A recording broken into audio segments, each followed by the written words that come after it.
युद्ध के बीच में भारत तेल और गैस की पर्याप्त आपूर्ति के लिए सप्लाई चेन बनाए रखने का प्रयास कर रहा है और जंग के बीच ही देश के लिए एक गुड न्यूज आई है, एक राहत भरी खबर आई है। क्योंकि लगभग 94,000 मीट्रिक टन एलपीजी लेकर 2 कार्गो शिप बीडब्ल्यू टायर और बीडब्ल्यू एल्म सुरक्षित भारत आ रहे हैं। बीडब्ल्यू टायर मुंबई की ओर बढ़ रहा है और इसके 31 मार्च 2026 को पहुंचने की उम्मीद है, जबकि बीडब्ल्यू एल्म न्यू मैंगलोर की ओर जा रहा है और इसके 1 अप्रैल 2026 को पहुंचने का अनुमान है। भारत की कूटनीति और प्रभाव की वजह से ही जंग के बीच भी तेल गैस की चेन सप्लाई बनी हुई है। जंग के बीच केंद्र सरकार ने लोगों को राहत देने के लिए एक बड़ा फैसला किया। इसके तहत राशन की दुकान के साथ साथ पेट्रोल पंप पर भी केरोसिन मिल पाएगा।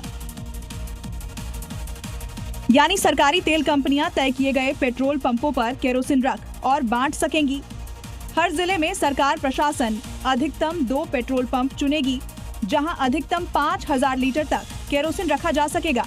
सरकार ने सप्लाई आसान बनाने के लिए 60 दिनों के लिए पब्लिक डिस्ट्रीब्यूशन सिस्टम के नियमों में डील दी है, ताकि जरूरतमंद परिवारों तक तेल समय पर पहुंच सके, क्योंकि जंग का बुरा असर लंबे समय तक देखने को मिल सकता है। बड़ी खबर लेबनान की राजधानी बेरूत से है, जहां बेरूत के अल मयादीन चैनल के हवाले से बड़ी खबर सामने आ रही है।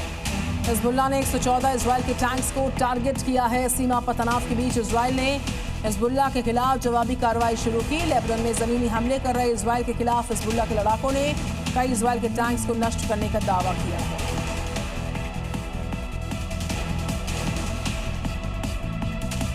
आगे आप देखिए टॉप 5 राज्यों का हाल।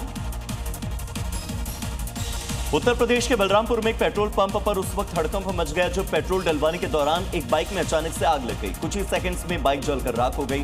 हादसे में बाइक सवार बाल बाल बचा। वाराणसी की दाल मंडी में प्रशासन का बुलडोजर चला है।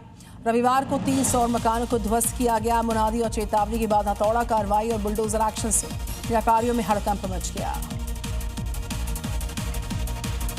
उत्तर प्रदेश के बहराइच में दर्दनाक सड़क हादसा हुआ। नानपारा इलाके में पिकअप और बाइक की आमने सामने से जोरदार टक्कर हो गई। बाइक सवार 3 युवकों की मौके पर ही मौत हो गई। हादसे के बाद पिकअप भी खाई में जाकर गिर गई और ड्राइवर को भी गंभीर चोट आई। प्रतापगढ़ में प्रेम प्रसंग में एक युवती मोबाइल टावर पर चढ़ी। बड़ी मुश्किल से जिद करके वो अड़ी रही। आखिरकार हाई वोल्टेज ड्रामे के बाद प्रेमी मौके पर आया और युवती को नीचे उतारा गया। कुपवाड़ा में शहीद हुए सीतापुर के लाल इंद्रजीत का पैतृक गांव में राजकीय सम्मान के साथ अंतिम संस्कार हुआ। इस दौरान इंद्रजीत के अंतिम दर्शन के लिए पूरा गांव उमड़ पड़ा। शहीद अग्निवीर को नम आंखों से अंतिम विदाई दी गई।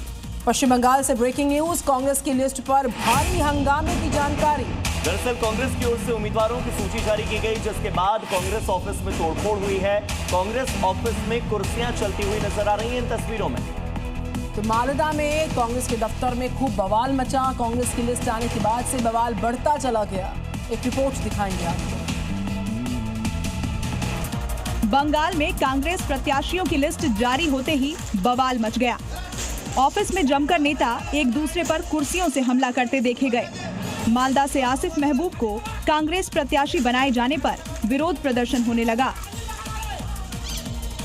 कांग्रेस कार्यकर्ताओं ने कार्यालय में तोड़फोड़ करने के साथ ही रोड पर टायर भी जलाए। विरोध कर रहे कार्यकर्ता आसिफ को प्रत्याशी बनाए जाने पर नाराज हैं।